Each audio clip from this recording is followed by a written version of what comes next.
Hey everybody, this is Carl Stewart, Global Brand Director here at Crystal Dynamics, working on the Tomb Raider franchise. Today we're going to do a short video blog, podcast, blog? What do we call them nowadays? A vlog? Pog, I think is what it's Pog? called. A pog. So today we're going to go through the making of the Game Informer cover and how we came to this phenomenal sort of image of Lara's face in the January issue.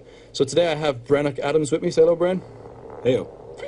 Bren is the concept artist who worked on pretty much 90% of everything you see from the initial concept all the way through to the final files that we delivered.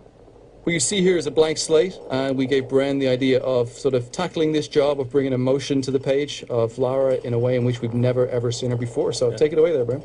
Yeah, so basically in this first phase what we're trying to do is get a quick black and white sketch down just to give them an idea of what we were thinking and kind of what they were talking about, which is trying to portray the emotion through just a crisp, clean shot of her.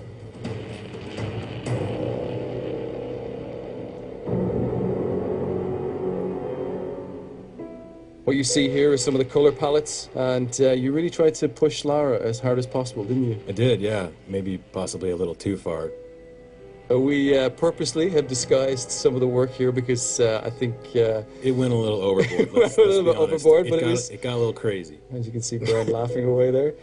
Along with some of the other shots that they were talking about, we wanted to give them a couple different looks. So after locking down the concept direction and composition, we then began working with our colleagues over Japan. I hopped on a plane, traveled 5,000 miles to sit down with the Visual Works team and start working on the 3D model that they had created for us, which was probably one of the most detailed models I have ever seen in my life. Yeah, Visual Works really knocked it out of the park, and they gave us the best render of Lara that we've ever seen.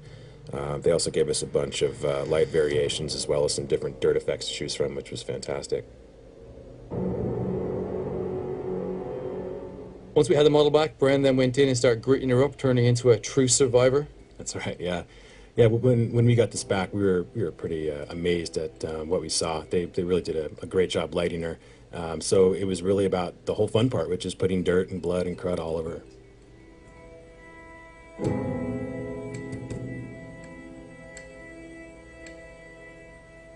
So, whilst Bren was working away here at the studio on the main portrait, we had our agency in LA, Petrol, start working on compiling the working files, laying everything out, and that massive job of building out that background. We decided that the best way to portray Lara in this first render was to put her in the place where she begins the game, which is washed up on a deserted beach. To create the background, we used a large combination of in-game stuff as well as some pre-rendered assets, and the guys blended it all together to create this nice setting for this iconic image. So once the background was finished, we then began the fun job of adding all the final touches and getting the final working files ready. And the job was split between 2 locations in LA and San Francisco. Bren literally did not leave his desk for a straight 48 hours. And if you notice that bottle of tequila on his desk, it got less and less as the day progressed. Essential. So after all the hard work, we then managed to marry all those files together and create what you see as the January cover of Game Informer. It was a real honor to work on this first ever image of our new Lara, and I hope you enjoyed it. So thanks to all the teams at Visual Works in Japan, Petrol in LA, and the teams here at Crystal Dynamics for all the time they spent working on this awesome piece of art. Until next time, see you soon. Later.